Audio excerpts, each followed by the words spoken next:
Hola, ¿qué tal? Bueno, vamos a ver esta parte de la recta tangente, ¿vale? Y pues comenzamos. Desde la antigua Grecia se hablaba precisamente de lo que es el uso de la geometría y cómo se abordaba. Entonces, sucedió algo interesante porque, bueno, finalmente tenemos que los elementos básicos son el punto, la recta, el área, ¿sí? El volumen como las principales figuras geométricas en las cuales se basó el desarrollo de la matemática en Grecia. En ese sentido, pues ya se hablaba de la tangente, es decir, una recta que toca una curva en un solo punto, pero en este punto precisamente no fue abordado de manera directa, sino que fue de manera aproximada. Quien empezó a trabajar con ello, pues en cierta medida fue René Descartes, cuando empieza con lo que es la parte de la geometría analítica. Y en este caso él se atreve a pensar a la geometría desde la perspectiva algebraica, es decir, va a colocar ecuaciones, ¿sí? Para poder representar las figuras geométricas que en un momento dado se generaban mediante regla y compás. En este caso podemos ver que aquí tenemos la representación geométrica de una recta y para poder definir esta recta como una expresión algebraica como la que se ve ahí, se va a utilizar un elemento que se denomina plano cartesiano, en el cual nos va a servir como referencia para poder crear o definir las expresiones algebraicas de cada figura geométrica. En este caso muy particular, nosotros tenemos la recta, que tiene una pendiente positiva que es igual a 2 y que corta, en este caso, en y igual a menos 3, es decir, ese es su valor de ordenado al origen. ¿Pero qué es una tangente? Bueno, para iniciar esto, pues hablaremos de tangente desde lo que es su etimología, ¿verdad? Que básicamente quiere decir tocar. Sí, es precisamente la intención de la definición de la tangente. No obstante que para que esto pudiera ser dado en primera instancia desde la perspectiva de Euclides, se define a la tangente como una línea recta que toca en un único punto una circunferencia. Si tocan dos puntos, como se menciona ahí, entonces estaríamos hablando nosotros de una secante. Es decir, secar quiere decir cortar. Para poder hablar precisamente de una línea tangente, lo que se hizo fue a través de aproximaciones, es decir, a través de secantes, las cuales iban moviendo poco a poco, de tal manera que pasara de cortar dos puntos y a la hora de irse aproximando a la circunferencia, estos dos puntos iban a juntar o iban a llegar a un valor de tal modo que esos dos puntos que estaban separados, es decir, que tenemos una secante, se van transformando en un solo punto.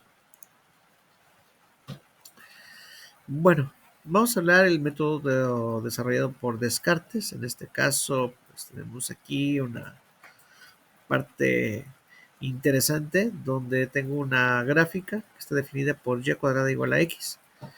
Y para este valor yo voy a, bueno, se va a definir que encontremos un valor en el cual existe una recta tangente en el punto 1,1. Nótese que 1 al cuadrado es igual a 1 y 1 es igual a 1. Esto se define a partir de la expresión o del punto dado, el par ordenado 1,1. Bien, como primera actividad, pues lo que vamos a trabajar es el siguiente plan de acción. Aquí te coloco un QR donde vas a leerlo con tu celular y te va a abrir GeoGebra para que puedas ir explorando ese material que está diseñado, donde vas a visualizar de una manera interactiva cómo es que a través de una circunferencia podemos determinar la expresión de una tangente. Ya que tengas eso, regresas a esta presentación para que vayas viendo pues los elementos que están en las sucesivas diapositivas y finalmente vas a comparar los resultados que tengas tú en GeoGebra, así como en la parte teórica que se define en esta parte. Por último, te pido que hagas tú un breve informe sobre la actividad que has realizado. Aquí tenemos ya la parte metodológica. No es un ejemplo como tal, es una metodología, es decir, se trata de los aspectos que tú debes de ir haciendo o desarrollando en cada uno de los puntos. Y aquí en este primer caso se va a insertar un círculo, ¿verdad? Que toque el punto 1,1 y que esté dentro precisamente de la curva. Naturalmente este círculo sabemos que tiene un centro que está ubicado sobre el eje X, pero no sabemos en qué posición está. Sabemos que uno de los puntos es el 1,1. El segundo punto, nosotros tenemos que pues al colocar este círculo se va a formar ahí un triángulo rectángulo, ¿va? De los cuales tiene las medidas que se indican ahí, una altura de 1, una base de C-1 y un radio R que no está definido. Luego, a partir de las dos expresiones de la definición de la ecuación del círculo y del uso del teorema de Pitágoras para determinar la longitud de R, podemos hallar dos ecuaciones cuadráticas que se pueden igualar y podemos despejar.